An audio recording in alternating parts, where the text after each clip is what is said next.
YouTube channel!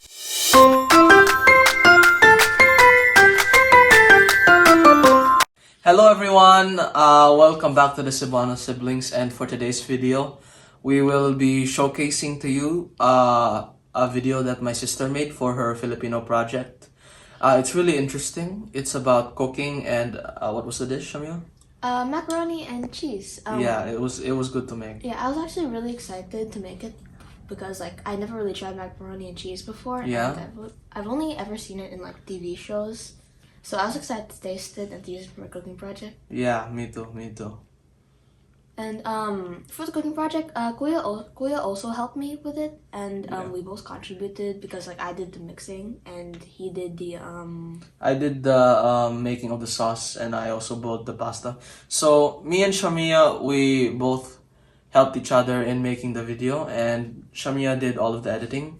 So we hope you enjoyed the video, guys, and we hope you learned something new from it. Right, Shamia? Yeah. Okay. Enjoy watching. And by the way, guys, since this is a Filipino cooking project, I have to do my most 1% Filipino, so I think my pronunciation isn't that great, so just bear with me. Yes, guys. Enjoy the video.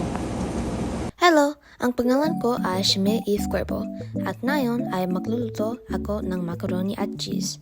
Ang mga sumusunod na sangkap ay black pepper, salt, milk,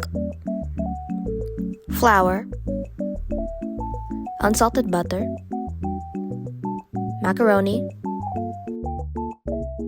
and cheese. Narito ang lahat ng mga sangkap.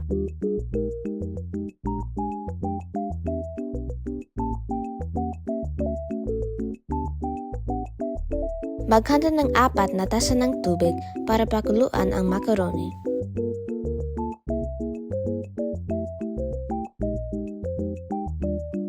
Magdagdag ng asin sa tubig para sa lasa. Tunawan ang unsalted butter sa kawali sa mahinang apoy.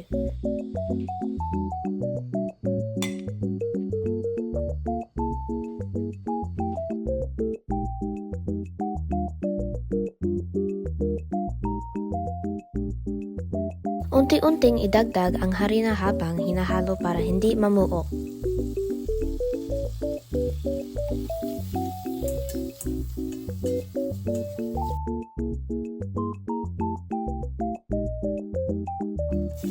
Magdagdag ng gatas ng dahan-dahan.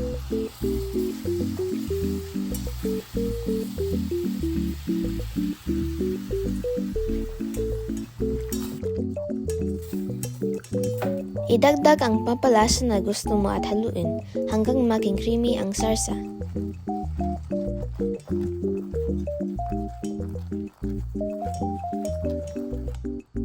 Madagdag ng keso.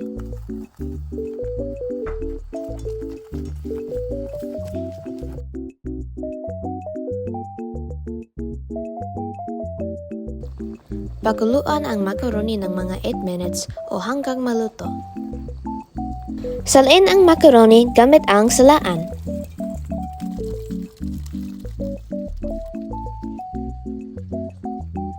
Idagdag ang macaroni sa sarsa at haluin hanggang pantay.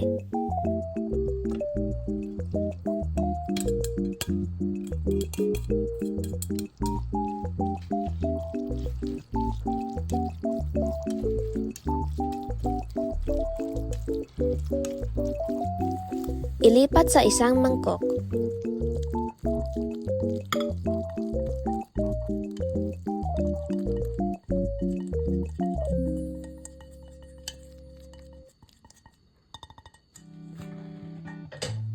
Masiyahan sa pagkain.